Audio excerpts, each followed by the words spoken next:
Joining me right now here at CPAC is Jack Posobiec. Thank you so much. Editor of Human Events Daily. Jack, so what are you finding here at CPAC? Oh, I think the energy here is absolutely through the roof. I think you see a lot of people. Number one, glad to see that CPAC is finally back here at Gaylord National Harbor, back to DC after sort of an interregnum where it was exiled to, to Florida. No, there's anything wrong with Florida. But I'm personally glad to see CPAC here. I started out in I wouldn't even call it a career, but 10 years ago, 12 years ago, just as an attendee at CPAC. And now it's amazing to see it come full circle and to see so many other more young people coming in. And I just think, when they come up to me and say, how can I get in? How can I help? I always try to be helpful with that. I suppose that, when you look at it from a money perspective, that there are a lot of ways where we can talk about some of the things that are going on in our country at a federal level, for example, a state level, et cetera. But when you look at some of these ideas like modern monetary theory, quantitative easing, essentially this free printing of money that's been going on since 2008 in this country, that's been flooding our system, whether it's banks and money market managers like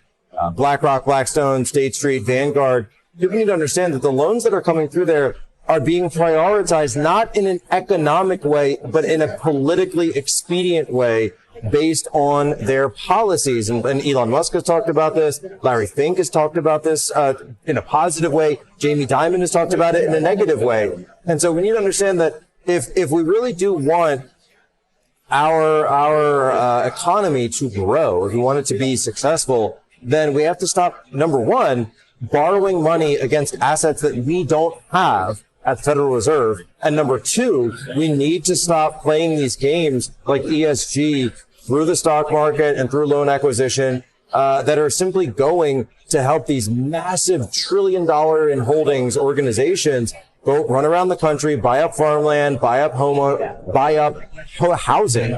Because if we want to increase things like home ownership, family formation, marriages that stay together, communities that are cohesive, then a lot of that comes to economics. And so there's something where, I was talking with Charlie Kirk about this once, and I said, there's a famous line of Andrew Breitbart, who's, CPAC is famous for Andrew Breitbart, that he said, politics is downstream of culture. And I think that's true, but what I would add to it is that culture is downstream of economics. And I think that's something, and not that I would ever contradict Andrew, but if I could add something to that, and I pointed that out to Charlie Kirk once, that economics does determine the outcomes of culture. And Charlie said, well, that's what Karl Marx said. And I said, to an extent, yes. To an extent, yes. And I think conservatives miss out on a lot of this, where if they just say, oh, let economics take care of itself, let all these businesses take care of themselves, that isn't the system we've been in. We've seen crony capitalism. We've seen the encroachment of government in the economic sphere again and again and again. And we've also seen, by the way, so many CEOs, again, Larry Fink comes to mind, that are pushing these political agendas, and they're putting the political agenda ahead of their own economic agenda, which for them, if you're a money market manager, that's not what you're supposed to be doing with the money that people have trusted you with. Okay, but most people aren't going to get on the phone and call up Larry Fink and say, get it together. So what is the practical step that someone can do in their day-to-day life? Just pull it out. Defund these guys. Number one, you've got to find and support politicians that understand these issues, and they are pocketbook issues, right? That's not red or blue. That's green. That's number one. And then number two, when it comes to situations like this, become more aware about it. But then also when you find practitioners of it, like a Larry Fink, like Charlie Munger, even to some extent, that you pull out of them and then support businesses and support, whether it's EFT or whatever you want to do with your money, that are not involved with that. One last thing. I know you're an expert on China. I know you speak fluent Mandarin. Thank you. How do we extricate ourselves from the financial entanglements that we have in China right now? Look, there's going to be pain bills. There's going to be a lot of pressure points involved in that, because the people have been making billions and trillions of dollars off of that relationship for the last 30 years.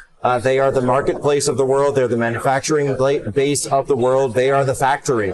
And so the idea of us saying, look, we are going to take a step further and saying, look, we understand that these giant big screen TVs that are so cheap for us, and all of these cheap goodies that we're able to get from them, at some point, we're doing it at the detriment of our own country. We're doing it at the detriment of the South, of the Midwest, of so many cities that have been completely decimated because of the loss of their supply chains. We need to recapture that, rebuild the wealth in the United States, actually invest in American workers, invest in American jobs, which will then eventually, to my point, start to rebuild American culture, whether it be American families, whether it be cohesive communities, all of those things. And then eventually, of course, which is going to lead to more public safety and decreased crime.